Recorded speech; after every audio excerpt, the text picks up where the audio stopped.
Hello viewers, आप देख रहे हैं लकनी गपशप।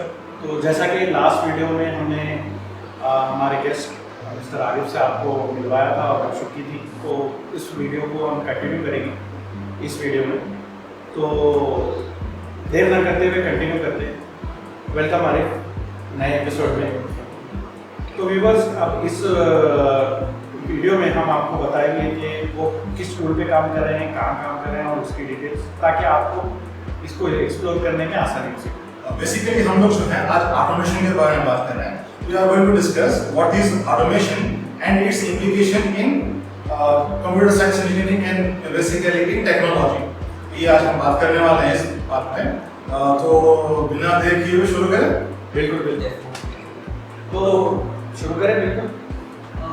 तो जहाँ तक सवाल है व्हाट इज ऑटोमेशन, देखिए whatever you are doing manual, बस आपको यू हैव टू ऑटोमेट कि वो भाई अपने आप से हो जाए और you do it using any tool or any machinery, that is automation. Instead of human doing a job, अगर वही जॉब कोई मशीन या टूल कर रहा है, that is an automation. Quite simple, everybody can understand.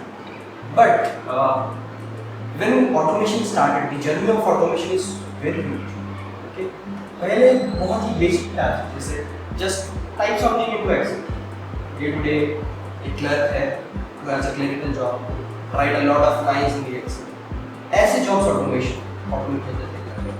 Instead of human writing something into the Excel, automatically you have the tools to write it into the Excel.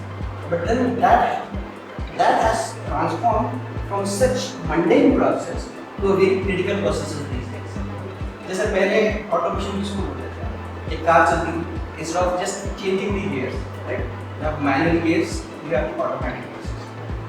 तो ऐसी चीज पहले थी। अब क्रिटिकलिटी अगर आप देखोगे, you have auto driver cars, यहाँ पे आपको ड्राइव करने की जरूरत ही नहीं है।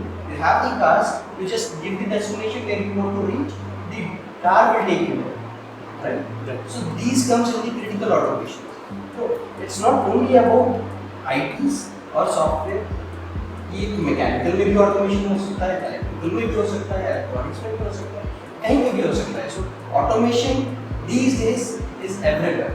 तो जहाँ तक इंडस्ट्रीज में है, मैं कुछ बोलना चाहूँगा, जहाँ तक इंडस्ट्रीज हैं यहाँ पर ऑटोमेशन का इस्तेमाल ज़्यादा होता है। अभी जैसे कि जहाँ तक मैं 11-12 साल पहले इसके बारे में सुना था, तो ऑटोमेशन का जो है बेसिकली जो हमारे इंडस्ट्रीज हैं, मैन्युफैक्चरिंग इंडस्ट्रीज, वहाँ पे इसका बहुत ज़्यादा ऑटोमेशन का यूज़ था, शायद जो आप लोग देखते होंगे।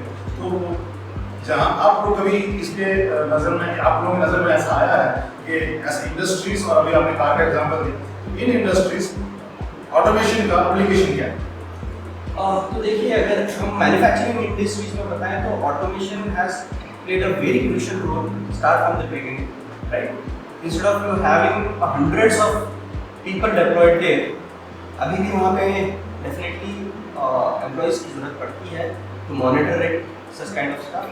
But then वो चीज़ें जो हैं automatically machine से होती हैं, right? Manufacturing industry, कोई चीज़ जा रही है, packaging हो रही है automatically, then it's dropped to another warehouse. All those things can be done automatically.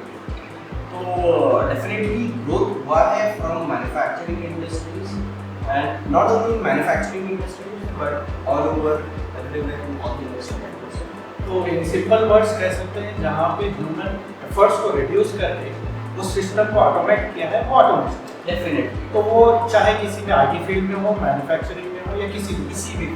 और ये चीज़ हमको कहाँ पे जो है ज़्यादा पीक पे लगी, कौन सा ईयर था, आप कुछ इस बारे में हाईलाइट कर सकते हैं? देखिए, peak is yet to come. Okay, automation जो है it has evolved through the years, और अभी already we think we are at peak, but then since automation and AI works very closely with each other, and AI is still blooming, okay, right? AI still has to grow. So जब AI will be at its peak, right? At that time we can say automation is at its peak, because automation can closely work with AI and it can do wonders.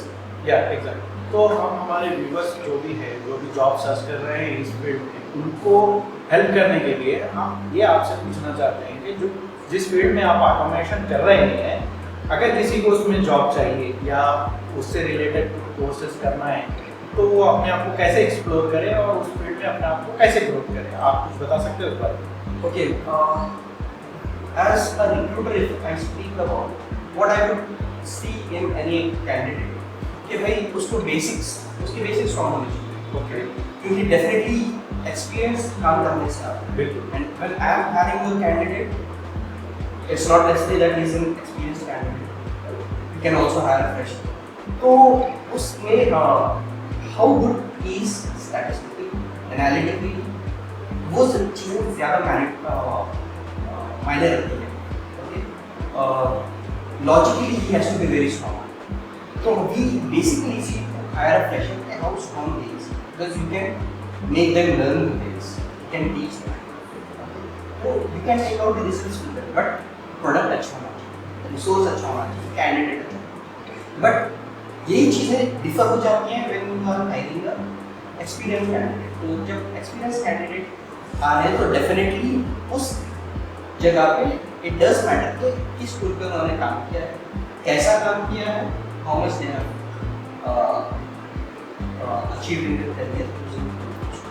तो अगर कोई fresher इस बारे में सोच रहे हैं how to get a job in automation, which tools I should work on, this that, तो आई वुड से भाई you select any tool, any one specific tool, there are several tools out there.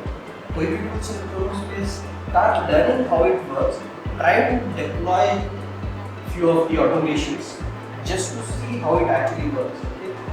अगर आप ये चीज़ें कर लोगे end to end, एक दो tool पे किसी भी tool को करके, every tool has its audience, it has its reach. So you have to be at right place at right time for getting the job. Opportunity does matter, and you have to search for that opportunity. That's what okay, that's good point. और viewers, इस topic पे बात करते करते एक और topic निकल के आया है जो है एआई, जिसके बारे में हम नेक्स्ट एपिसोड में बात करेंगे। इस एपिसोड के लिए इतना ही, जो ऑटोमेशन करना। Thank you, Salman bhai. Thank you.